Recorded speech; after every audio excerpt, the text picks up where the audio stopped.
All right, so today's piece is yet another Feldman piano piece. It's called Intersection 2, and it was written in 1952, as far as I know. Sorry, 1951. It's actually dedicated to David Tudor, interestingly enough. And we looked at Intersection 3 a few days ago. Uh, this is notated in a very similar way. I would like to direct you to that episode if you want to know, like, if you want my sort of raw reaction to this type of piece. The one big difference I'm seeing is intersection 3 had some squares where there were multiple numbers, whereas this one, it seems to just be one number per square. And this one's even faster. The square is equal to 158 beats per minute. So 158 of these squares pass by in a minute. So this page is less than a minute long. We have the same program note here that we saw in um, intersection 3 with a different metronome indication. Each system is notated vertically as regards to pitch, so high, middle, low, and then the numbers indicate how many keys one plays in said register. Where there are two numbers for one register, any part of the register can be used. Okay, so maybe that does happen in this one. I'm not seeing it. But yeah, I think it's just the same program note. Any dynamic, any rhythmic entrance within a beat that you want. Sustained sounds once played must be held to the end of the notated duration. So you'll see some of these boxes are more like rectangles. Like in beat 12, you have four notes in the lower register, which last 5 beats. Keep in mind that 5 beats is still very short. There's not a lot of flexibility here for like playing rhythmically because it's very fast. Yeah, and you sort of have to like figure out how many of your digits to use. If there's a more than 10 in a given column, right? You got to use more than your 10 fingers, so you got to like distribute yourself around the piano within a beat kind of thing. This one seems quite a bit longer, actually.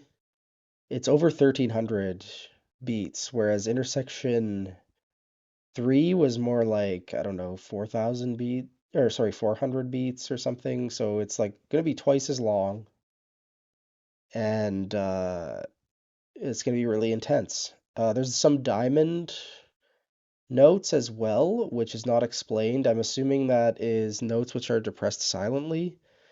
And then you even have other things going on which aren't explained. Let's see. Okay, towards the end, you do get two numbers in one square,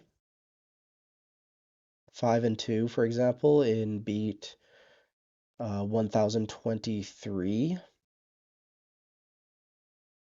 And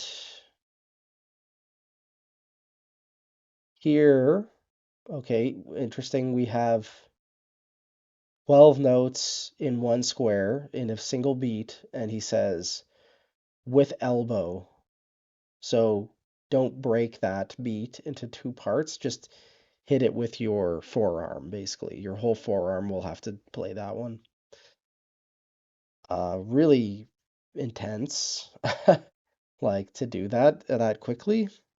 Uh, then towards the end, we actually get some tempo changes. So here he says square equals 198, square equals 172, square equals 276, square equals 176, all in the span of less than 100 squares, and in a section that is mostly silence. So really, really weird. He's just doing incredibly weird shit towards the end of this piece. It's kind of funny. Like it's kind of fun. I think that's one thing I'm noticing about Feldman's early work is there's like a sense of humor, like a really dry humor to it. It's like kind of ridiculous in its demands and presentation. And I think that's sort of the spirit of his grid paper stuff, honestly. So, yeah, I think I have an idea of what this one will sound like. I'm intrigued. I think it's gonna take a lot out of the performer. So, yeah, let's just get into it. Hopefully, I can find a good recording. If you want to know what I'm listening to, it's in the video description. So, yeah. Okay, so my immediate thoughts. I thought it was really interesting to see how the composer used the greater duration of this piece and did more with time. Because with Intersection 3, it was very busy and more of a showpiece, whereas this felt almost like a little sonata or something. There was just like one episode after another of things happening, and a lot of it seemed very theatrical and kind of funny. But it's interesting. Some of the stuff I'm seeing here is also in his conventionally notated music. Like, for example, we have this page with some of the beats cut in half here. You can kind of see he has the left hand articulating something in the right hand, and that's something we see in his piano 1974 or whatever it's called, and we also see it in one of his intermissions. I can't remember which one, but he does it with like grace notes and regular note values.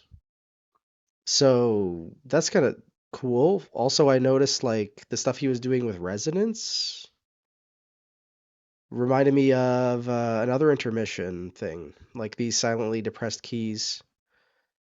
He has a whole intermission that's like focused on, like there's a whole staff devoted to depressed keys. So it kind of reminded me of that. And I thought it was really funny how when he first introduced the silently depressed keys, they're just like, well, it's just like one beat, kind of like what you're seeing here. And they, so like you have to imagine the pianist would just be quickly playing them silently and then moving on to everything else. And it's like, it looks so infuriating. I just find it really funny. Another moment I thought was really fun was when he starts introducing like all three registers at the same time. I think, well, it's happening here kind of, but you get this one moment around beat 830 where you have these long held chords and then one note in all three registers twice. And I don't know, I just like immediately was like, oh, I would hate to sight read that as a pianist. That sucks. Um, so yeah, it throws you some curveballs, and I think it does pretty much everything you would want to do with this grid paper idea. You know, like there's not much else you could do with it. He's really sort of covered everything. Uh, so yeah, I think it's cool. Hard to believe it was in 1951 he was doing this stuff. I mean, that's like almost 75 years ago. It is 75 years ago, I think. So, yeah. Okay, I'm gonna look up what's next here. I don't know when I'm gonna find time to do this tomorrow, but I think the next piece is his nature pieces, also from 1951.